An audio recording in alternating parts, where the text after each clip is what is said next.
Peter, just sum up the mood at the moment in the camp, because from the outside in, it looks like not much can go wrong. Yeah, I think we're in a good place. Obviously, league position would suggest so, but I think in the building, the lads are in a confident mood, but really looking to work hard and carry on improving and push on between now and the end of the season. Winning teams don't come together overnight. What for you are the key factors in this current run? Like you say, they don't happen overnight. It takes time, and understanding each other, forming relationships. It doesn't happen after one game, one training session. So, as I just mentioned, it does need time, and those things need working on the training pitch, out on a match day, and I think most people would probably say that they can perhaps start to see little relationships forming and people understanding each other's games a little better, which obviously helps the collective no end. The win at Morecambe has obviously moved you more into the mix right at the top end of the table. And from what you've seen so far, does anyone particularly frighten you? Listen, we go into every game respecting whoever the opposition may be, but we don't fear anyone, and that's not being overconfident or arrogant. We believe in what we're doing, and we believe in the players and the staff that we see on a daily basis and we work with on a daily basis. So, like I say, we certainly don't fear anyone, but we give everyone that we're going to play and come up against and compete against, we're going to give them the utmost respect. What have you made of Keith Hill's impact that he's had since he's come in? Because it's not very often a manager comes into a team that's on a winning run. There was a bit of a dip, but now you've got back to good form. Yeah, of course. I think obviously, like you say, the manager coming in doesn't often happen where a new manager comes in and the team's in a really rich vein of form. So he's come in and he's a very, very experienced football man. He knows what he's doing. And again, as I mentioned before, relationships between players don't happen overnight. The same with new management, new players arriving. It all takes a little bit of time for things to gel. But as I said, the manager, I nearly called him Keith then, the manager, he's a very, very experienced man. His football knowledge is right up there, and he's not made any drastic changes, but he's just giving little tweaks here and there and little pointers and little bits of one-to-one stuff with players and generally just trying to help and aid everyone, because as you mentioned, we're doing okay at the moment. And you talk about teams taking time to gel.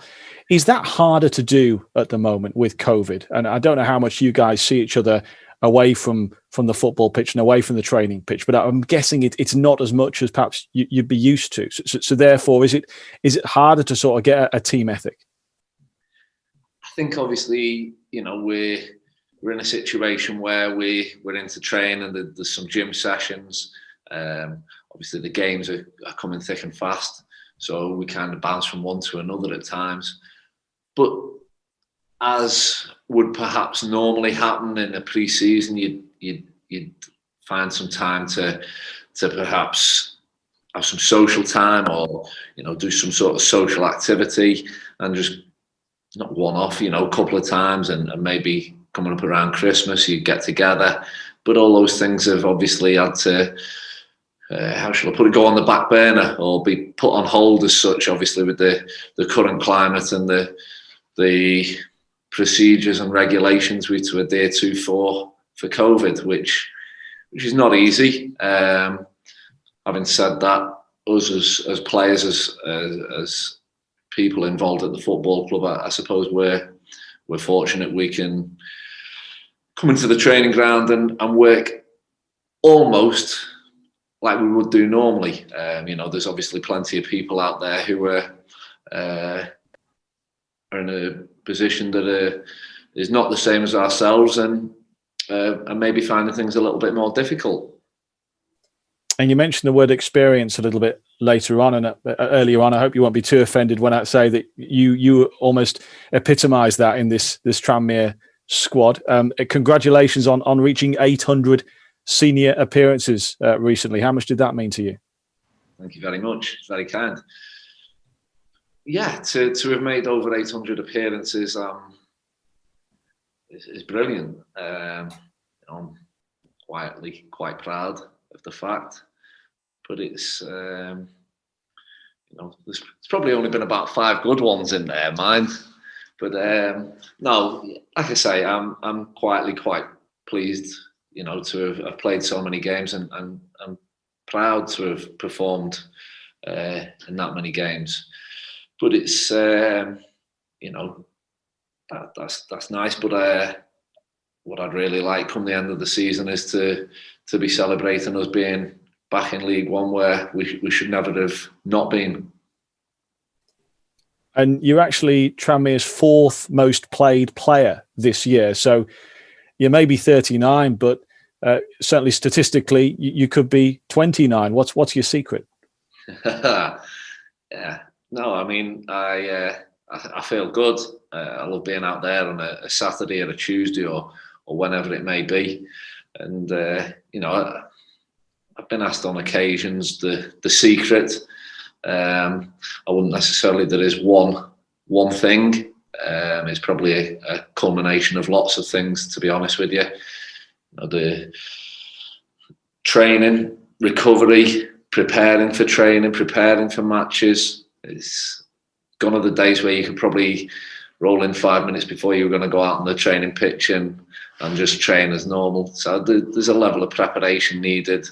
There's an emphasis on recovery after training and after games to make sure you're ready for the next one, the next training session, the next match day. And over the course of time, I've learned to adapt. Things like your diet and become more aware of your diet and what you need to do in the gym and things like that. Obviously, your hydration. These are all little things that are important.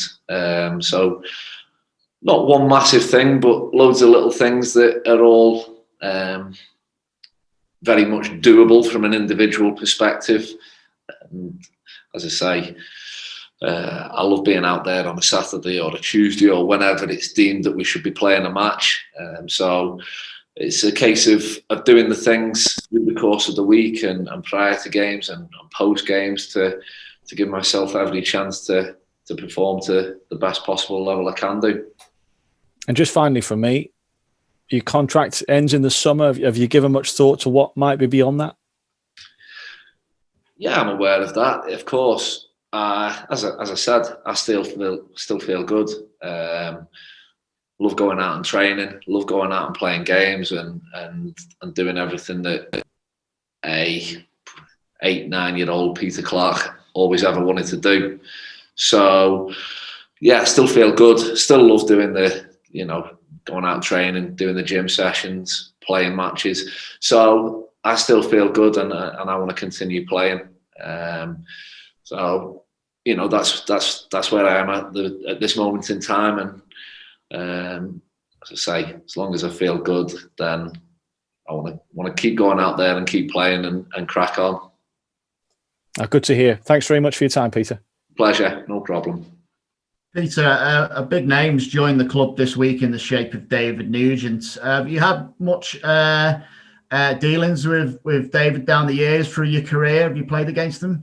Yeah, he was in on Tuesday. We all trained together, and myself and Nuge have come up against each other many times. Probably kicked lumps off each other on more occasions than we care to remember. But as you say, it's a signing that the club has again showed their intent, and a really positive signing for the football club. And I think obviously with Dave, he's scored goals throughout his career, which is brilliant. We want him to bring that, but he brings also a level of experience, a level of professionalism, and there's still very much a drive and a determination there for him to succeed, and he wants to do well. You've been a mainstay in the side this season, but you'll have seen 11 plus players on Tuesday night put in a performance that was arguably as good as any other that we've seen this season from a Tranmere team. So there can be no let up really for the starting 11, can there? No, as you say, the performance on Tuesday night was fantastic, and against Peterborough are a good League One side, and they've got aspirations to go out of that division at the top end. So it was going to take a really good performance. And as you say, the lads that performed, those that started, those that came on, were top draw, put in a really good performance, and it shows that we've got a collective work ethic and a collective spirit that everyone wants to do well, and competition for places is certainly a good thing. Tranmere seem to be really knocking the ball around very well in this run of form, and as they've tried to do that all season, but also holding that ball in tight spaces as well. That's not something that's normally required of centre backs, but I have noticed you've been bringing the ball out of defence maybe a bit more recently. Is that a purposeful thing from the manager, or you just felt happy to do that?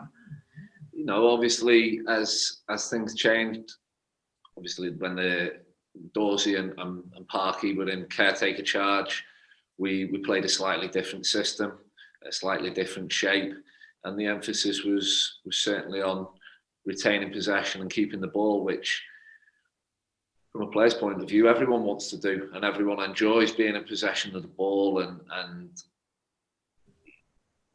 if you can do that, it also limits the opposition as well. So, as I say, from that point moving forward, there's been a real emphasis on the team to keep possession of the ball, move the ball, and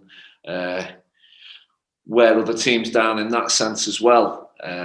So, from a personal point of view, yeah, we've been encouraged to get on the ball, make passes from the back. As and where opportunities arise to drive forward and use the space. But I think collectively we've got good options around the pitch for the man on the ball, which aids us obviously in keeping possession and mounting pressure on opposing teams. Just a final one from a more light-hearted question. Keith describes his brand of football as rock and roll. Danny Lloyd told us he was more of a house music man. What does Peter Clarke listen to in the car away home? Generally, I've got Kistry on. How shall I phrase this? Perhaps reliving my youth a little, going back to yesteryear with some of the dance tunes that are on there.